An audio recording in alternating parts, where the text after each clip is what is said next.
In this video, we look at doing the rear brakes in a Hyundai Sonata. It's also applicable to many other Hyundai and Kia vehicles. First step is removing the rear tire.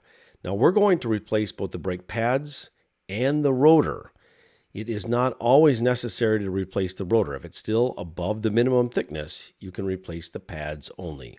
We're going to show you in this video how to do both. First, we're going to remove the caliper. And because we're replacing the rotor, we're also going to remove the caliper bracket. And those 14 millimeter bolts can get stuck, and so sometimes a longer wrench with additional leverage proves most helpful.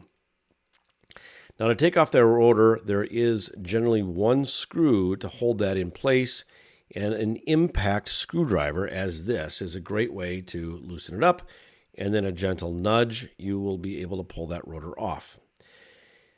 Next, we're going to push those piston rings back in the caliper, and now we're going to remove some of the rust. The reason we remove the rust on these joints is so things lay flat.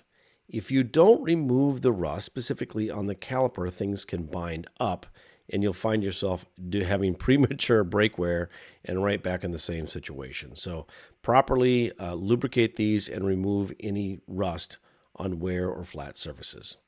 Now we're going to put that brake hardware back in place. You can tell from the color of that, those are the new parts that came with the brakes. And we're going to put the bracket in its proper location. And we're going to torque those down to 65 foot-pounds. That's a relatively tight torque spec. And I think in this case, Phil is using his certified arms to determine what 65 foot-pounds looks like. Now we're going to slide those two brake pads in the proper location, placed up firmly against the rotor.